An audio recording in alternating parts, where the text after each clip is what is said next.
Hey guys, what we're going to be looking at now is how to model linear equations from some worded problems or practical problems. Okay, so make sure I'm recording. Awesome. So, L is an occupational therapist who charges an hourly rate of $35. It's the first bit of information I'm going to highlight. $35 on top of an initial charge of $50. So there's our two first bits of information. Construct a linear equation. Now, the moment I hear linear equation, y equals mx plus c comes down. Construct a linear equation to represent L's charge of C for a period of t hours. So it's even given us the two variables that we need to use. So the first thing we need to look at is what value is the charge going to be and what value is t going to be. Now, when we look at y equals mx plus c, what are we ultimately trying to find? Are we trying to find how long L's been working for, or are we trying to find how much L has charged? And the answer, of course, is charged. So that is therefore our y value, making t our x value. And what I'm going to do is substitute that in here. So charge, I'll use the full abbreviation for now, and I'll simplify it a little bit later. It's going to be m, I'll put the times in, that's going to be m times x, which, as we said, was time. Now, we know from earlier that m is our gradient, or our constant change, and c is our y-intercept, okay, be it like a starting point, what we start out with. Now, here, we know that she charges $35 an hour for an initial charge of $50. Now, the units are the same, hours and hours, and we have a starting charge of 50. So that means it's going to be 50 as our starting point, okay, $50. What about m as a gradient? Now, we know, what's happened here? There we go. Okay, so let's express it as a fraction. Change in y, should I put a bracket around that?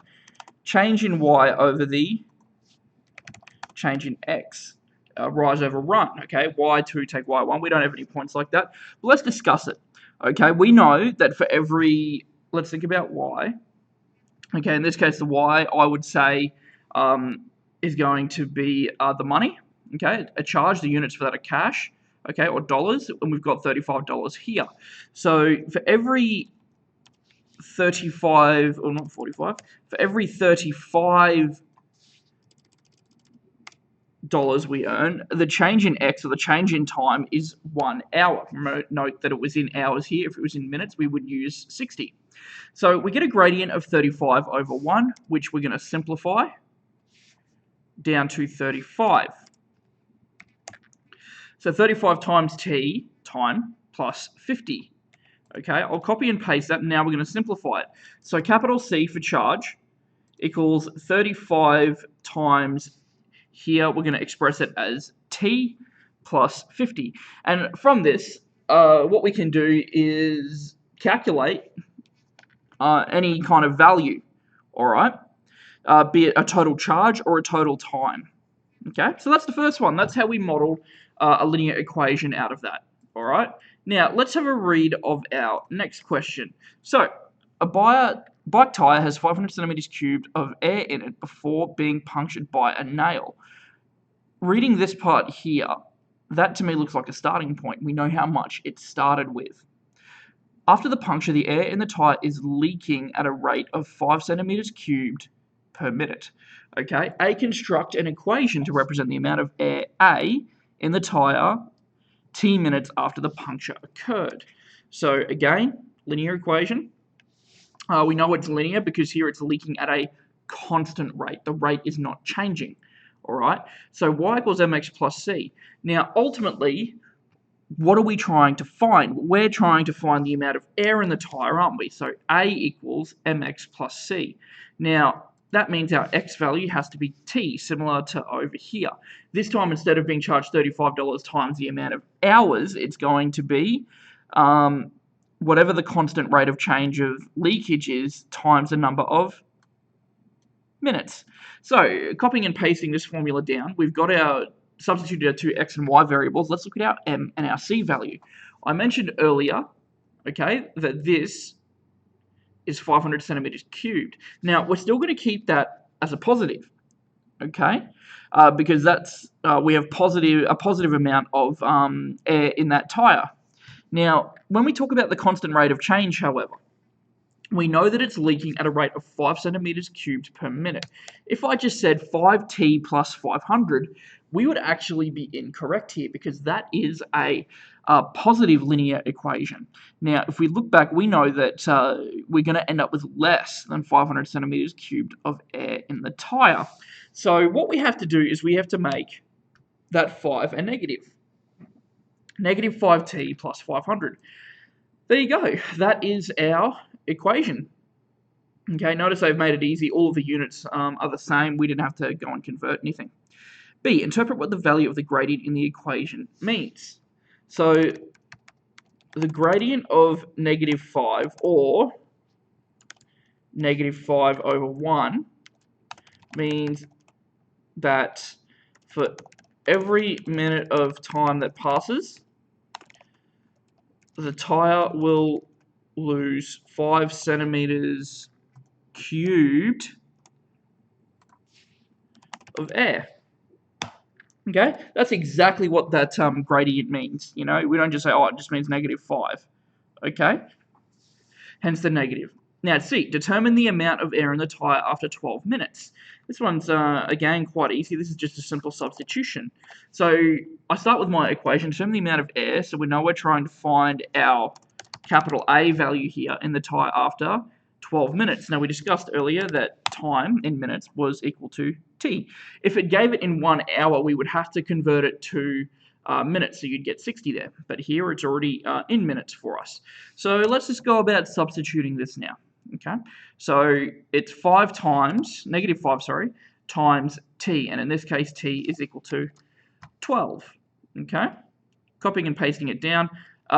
Negative 5 times 12 will give us negative 60. Negative 60 plus 500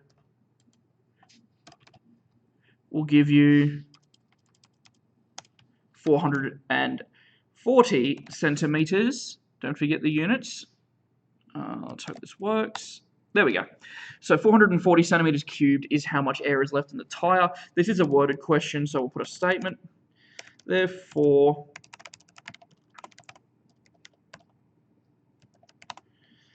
ignore my, actually no, I can actually do subscript there.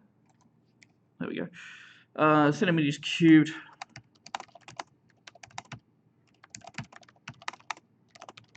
There we go. There's a good summary statement for us.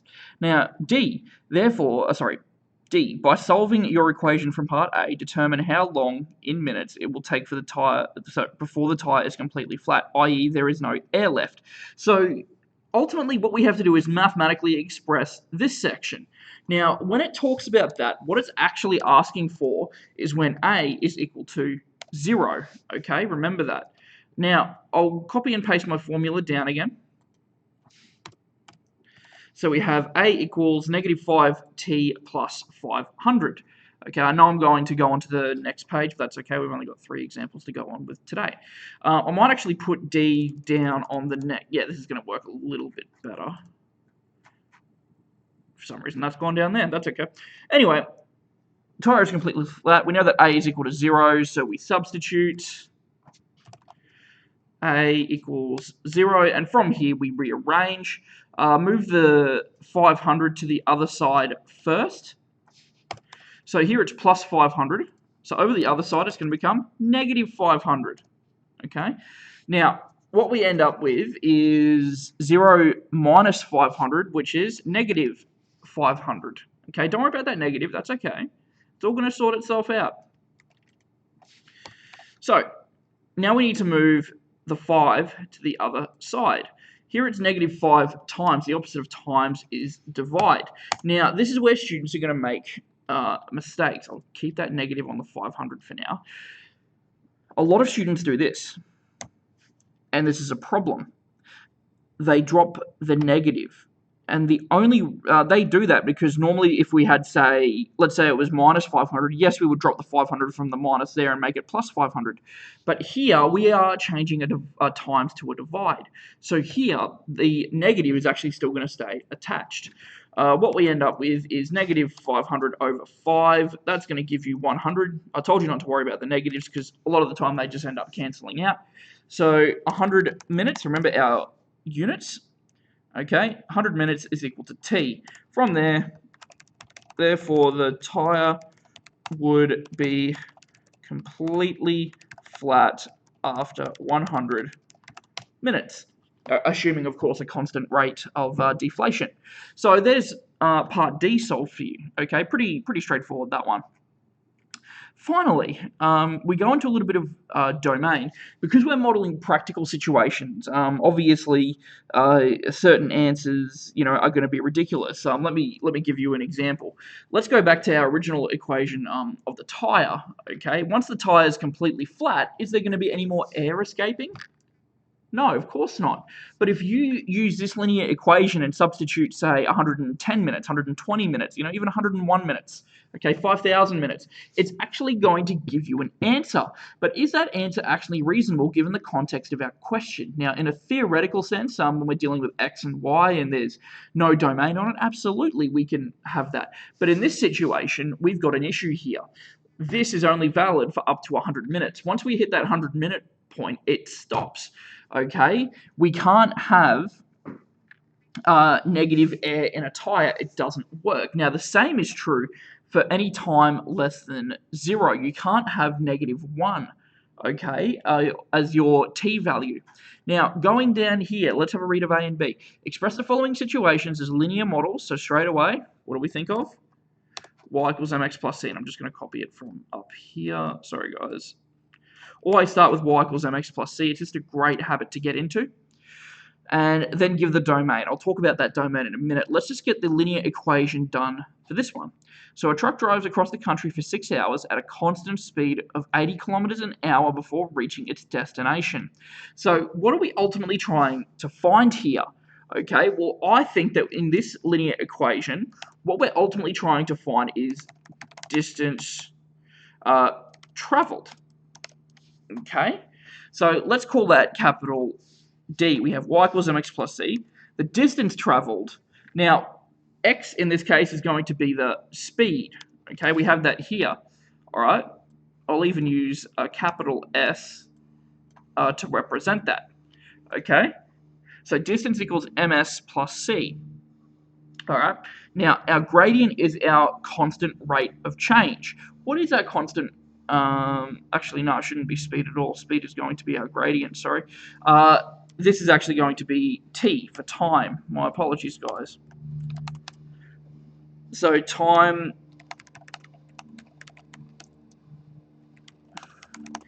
continually moving. Okay, now the constant rate of change, m, all right, is going to be 80 because we know that he's traveling for a constant speed of 80 kilometers an hour. Now, the gradient, what is our starting point? Well, in this case, it doesn't give us that information, but what we can assume is because it hasn't given it to us, we can say that it's plus 0. In other words, that's our starting point, 0 kilometers traveled when we started. Okay, from there, that simplifies down to distance is equal to 80 times time. All right, so from there, let's talk about a domain. Because from here, we could theoretically find out how far he traveled after, 10 hours, 20 hours, 721 hours. But the model gives us what's known as a domain. Okay, so a truck driver drives across the country for 6 hours at this constant speed. That's not saying that he's limited to 6 hours, but he might approach like a residential zone and have to slow down. He might hit an open area and be able to go up to 100. Okay, there's different rates that could be involved here, and only for the 6 hours is he traveling at 80 kilometers an hour. So how we represent a domain? Well, first of all, where does this actually start? We know it's all related to, as I quickly just insert another equation, 1 second. We know that it's all going to be relative to t, okay, that this model is applicable for. But between what kind of parameters? Well, what is the lowest value that t can be? Well, we know it can't be negative. T can't be in the negatives. It doesn't make sense. But in terms of t0, we can absolutely have t as 0. So what it means is t has to be greater than or equal to 0. But what about the maximum? Once again, like we can't use say t equals 10 because we know they are only traveling for 6 hours. But what if we tried 5? Well, yes, 5 works. Does it work for 5.5? It does. What about 6? It does. 6.5? No. 6 is the maximum. So therefore, t cannot be greater than, but can be equal to 6. And there is your domain for that one. Okay, so that's A answered. Let's go down to part B. Now, I'll just quickly change it to y equals mx plus c again before we begin. The temperature. So there we go. There's one of our values that we're probably going to look at. And an ice storage room starts at negative 20 degrees and falls at a constant rate. So constant rate, a giveaway of 0.8 degrees Celsius. I'm going to quickly substitute that in first because that's our constant rate of change. I'm going to make that 0.8 per minute. So minute, we know we're dealing with time. So here, now this is where it gets interesting. We're using two t's. Now, we can differentiate them with a capital and a lowercase. I'm not going to do that. I'm going to make this just little t for time, and I'll make this minutes. Okay? I'll use that so you don't think it's another gradient. And we have a starting point of negative 20. Now, let's just tidy this up a little bit. So to find the temperature, it's equal to 0.8 times the minutes. Can't really plus a negative, so it's going to be just minus 20. There's our linear equation. Now let's talk about a domain. We can't have negative time in a situation like this. So again, very similar to our last example. Okay.